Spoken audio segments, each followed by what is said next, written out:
Welcome to Empowered by AI.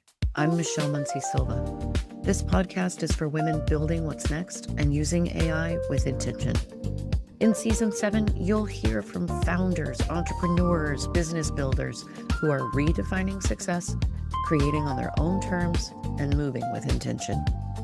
We're learning from conversations about reinvention, identity, and taking action because every episode gives you ideas you can use immediately. Let's get into it.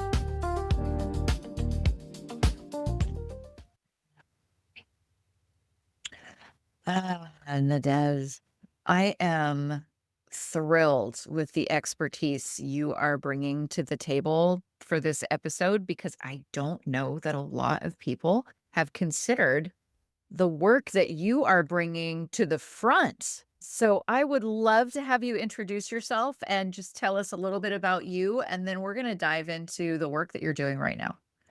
Yeah, awesome. Thank you, Michelle. I appreciate you bringing me on board. And yes, a little bit about me. My name is Nadege Petrie, and I've been in the field of mental health, community mental health, and private practice for, let's say, 10 plus years. And I don't want to date my age, And it's been just amazing the type of work clinicians and providers, doctors, you name it, do for clientele. And the last 6 years, I've been experimenting or diverging my skill set into health and technology and bridging with AI. And it's just tremendous information, but also the importance of safety and governance when it comes to client safety and of course clinician first when it comes to development and information.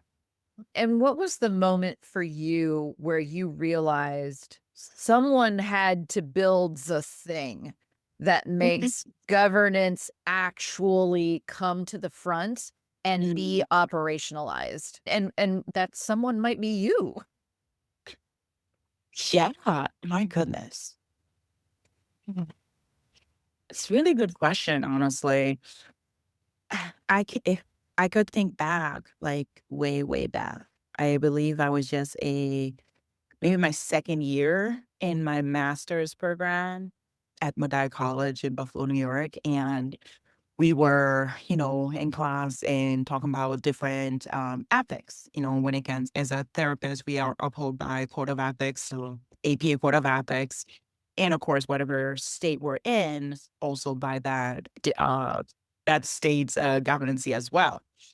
One of the very interesting things I always thought about is how do we implement the framework of trauma-informed care framework first prior to implementation of tech or system or EHRs, right? Now, that was what, over 10 years ago, to be honest with you. And since then, as a clinician, as an healthcare AI executive, I have tested probably 10 different EHR or systems that essentially is marketed stating that they are safe for clients, both the clinician and the client base. And after testing them, I go, as a clinician, I can't even use this system. Why would I want my clients to use this system? Right? Wow. Yeah. So the issue was that there was no dramatic moment in my career or in my profession that had a pattern that says, oh, as across your clinical work, to your healthcare operation, to technology, that you should do this. I think for me, it was based on how much systems I utilize with my clients and sort of frustration with the system. Of course, my frustration with the system that I stepped back and said, there's nothing out here in our world, both medical, behavioral health, whatever you call it, to actually keep governance or have the guardrails essentially to keeping client-centered information safe as well as the clinician in the loop. And therefore, in the last year, I said, what if I develop something for that? Yes. And your expertise, your experience you saw the gap first. And the gap is awful to witness, to be honest with you, because myself, even as a therapist, therapists have therapists, right?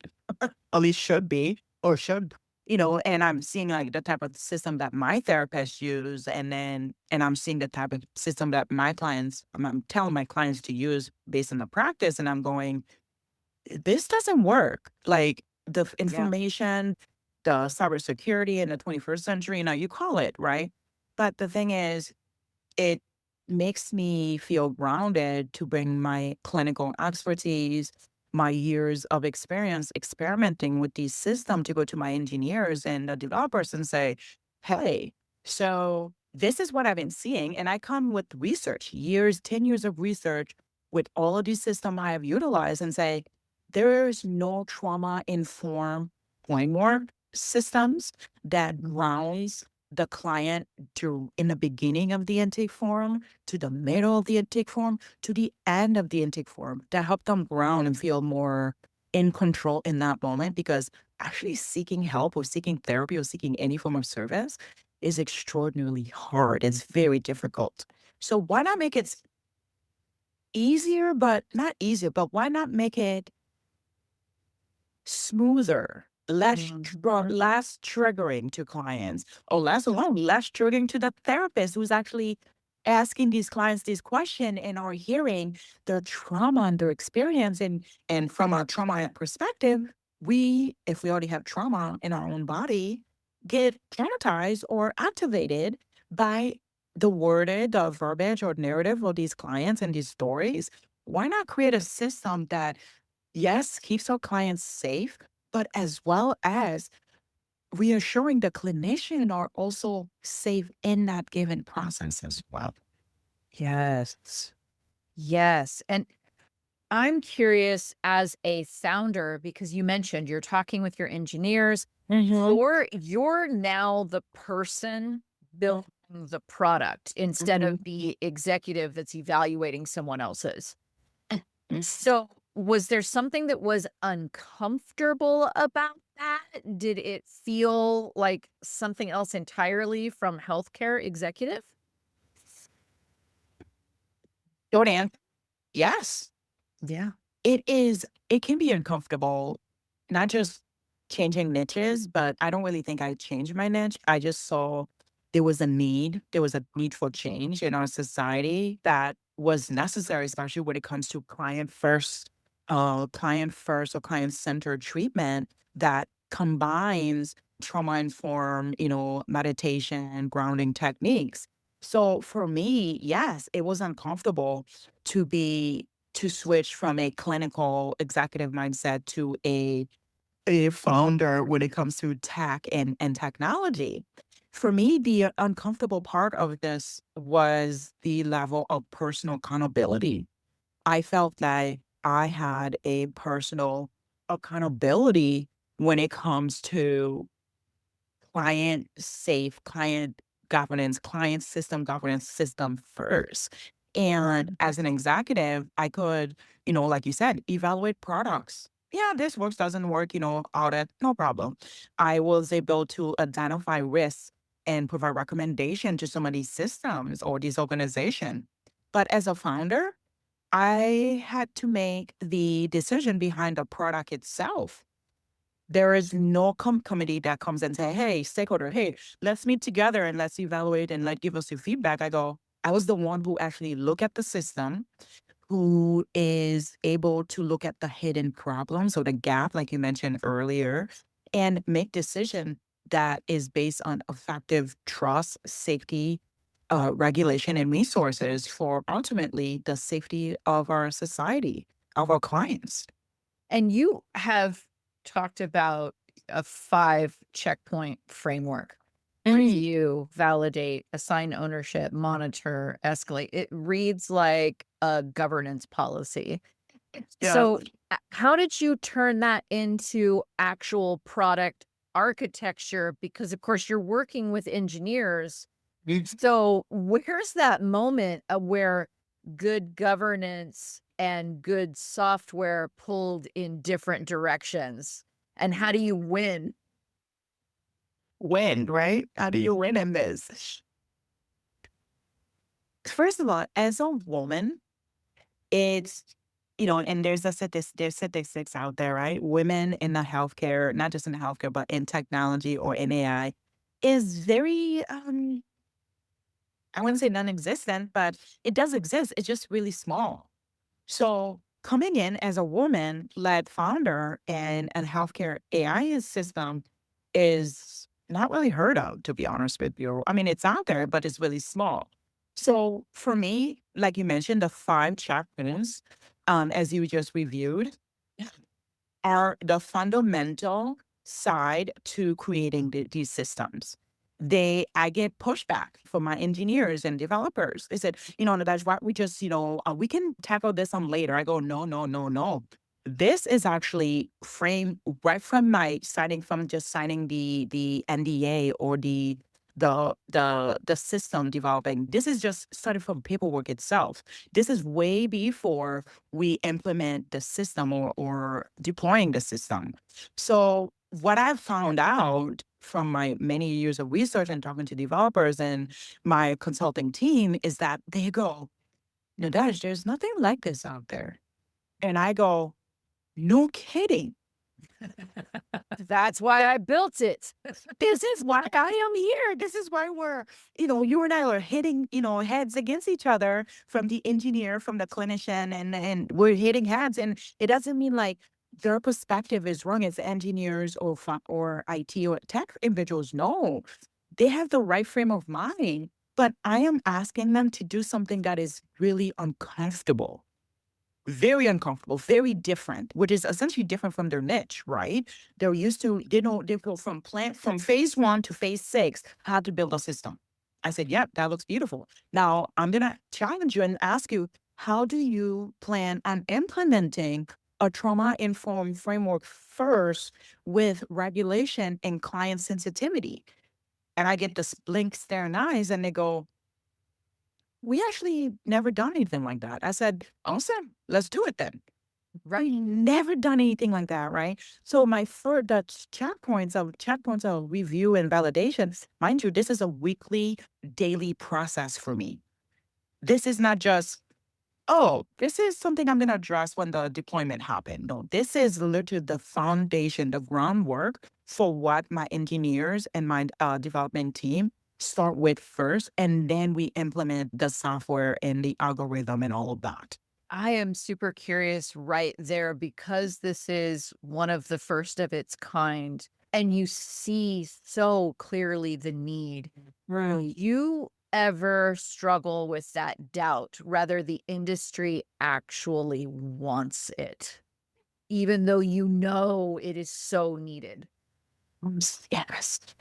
So, I would not be human, first of all, if I didn't have self-doubts when it comes to developing these systems, right? But the point is that I have spent the last 10 plus years, like I mentioned, using so many different EHRs or EMRs, or my favorites are these meditation apps, Calm, and some others apps. They're well developed. They're based on checking in, regulating the client, some of them for sleep, you name it. They really are very great. And some of them are focused on CBT, cognitive behavior therapy, regulating, mindfulness, all of it. They are all beautifully developed. However, if I were to take it from a client is coming in for an intake, and I'm not myself seeking my own therapy sessions, just getting 20 pages of documents to fill out, I look at it, I go, how long is this going to take me? And what questions can I skip and still get through my intake session with my therapist? Yeah. Yes, it's not an easy venture seeking out therapy. But the point is, with this system is that,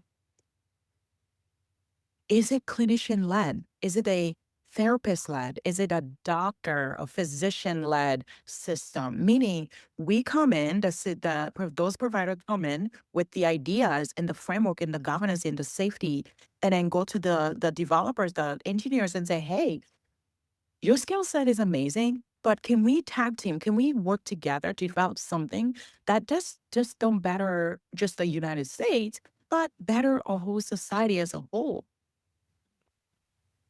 Yes. Definitely. There's conflict. There's conflict in my own brain. And late night, I'm like reviewing some of our infrastructures that are the tech and the developers are creating. And I'm looking at it, I go back and I say, this looks really great. I like this part, but you're missing this aspect. And they go, oh, no, does. Why should we include this? I'm like, and I go back to the framework that we set up, that I set up from the very beginning. I said, read page this, page 1, underline paragraph 4. What does it say? What does that say? Oh, we have to implement trauma-informed care. We have to make sure the client's consent forms are at every screen that the client is seeing. Yes. Why is that? That is the importance of governance, right? The guardrails that we create to ensure the safety, both mental, physical, and psychological framework for our clients. Yes. My hope is for, the long run, every agency or every healthcare, every behavioral health place implement this or the system I'm creating. Oh, yes, please. That would be great. But before that framework, before that step, there's so much work that has to be done. There's auditing the system in-house prior to ensuring that the client's information or PHR and HIPAA information is integrated in there. There's much work to be done prior to even implement that. But that is the steps that I'm going toward. And the questions that you've written about, who's accountable? How do patients report concerns? What's harder than people expect about turning that into something that scales? Like, what finally told you this could work as a business, not just a framework? Very good question. The hardest part is that accountability looks different across organizations. From organization to organization, from, I don't know, from any insurance company to community mental health to a church organization that deals with mental health or physical health, you name it. And there's not a place where we can go and look up this information that says, this is what every organization in this earth or in the United States must follow when it comes to implementation, when it comes to scaling governance and make it a business. There isn't anything like that exists. But every healthcare organization has its own clinical workflow, reporting structure, patient population, risk tolerance, as well regulatory obligations. We can't just simply take one policy and reproduce it everywhere else. It doesn't work for that frame of mind. It doesn't mean it's broken. It doesn't mean one agency has something better than the other. No, it doesn't. What can be done is scale is the decision when it comes to logic.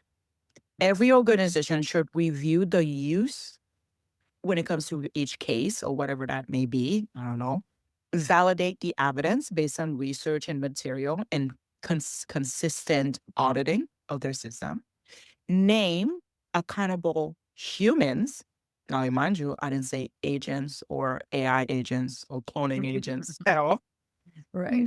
Monitor performance from stakeholder level to the individual who has the least credentials in that company, and establishing thresholds or risk thresholds that would keep us in the here and now framework.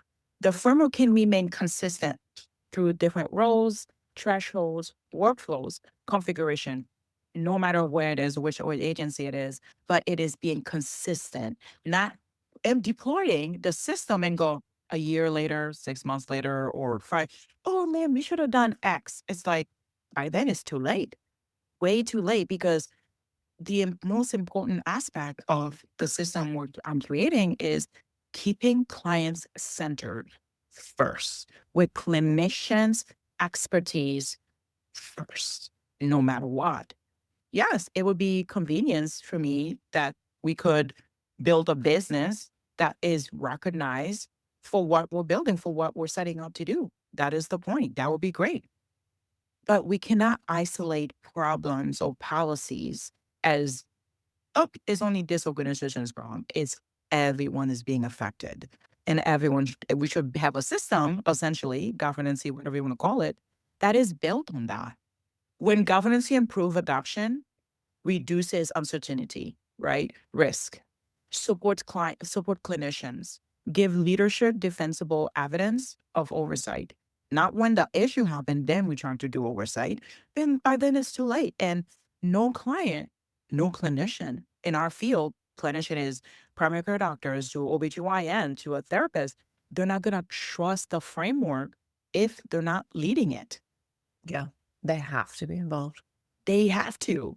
I know I have many people online and peers who are clinician providers who are like almost overwhelmed or frustrated with and how to use it and, whether or not it's going to replace the clinician, the work they do. And I keep saying, I said, I hear your frustration. I hear where you're coming from, but can an AI system really do and provide a compassion work in the heart that you provide for your client? Can you really tell me that a system is able to do that?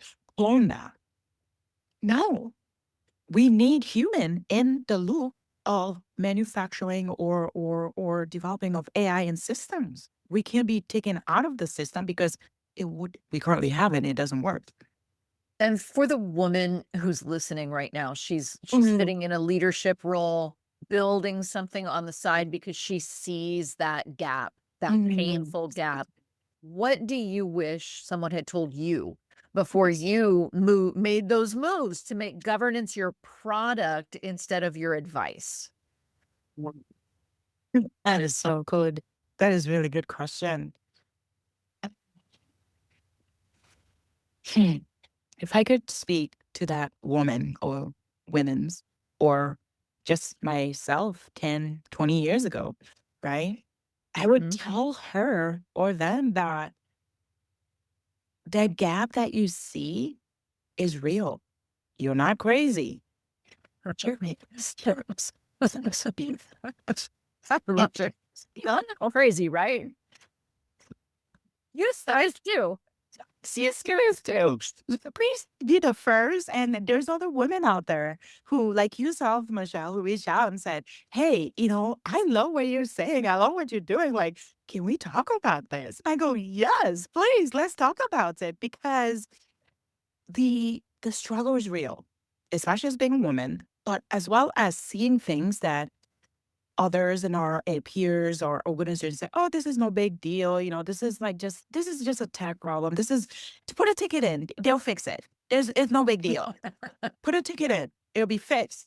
But then the clinician or the provider or that woman is sitting there going, yeah, but this problem has existed the last 5 years. I've been working here. So how are you going to fix it? And it's for them to find their voice, to truly believe in their scope of either practice, scope of mindset, to believe in themselves because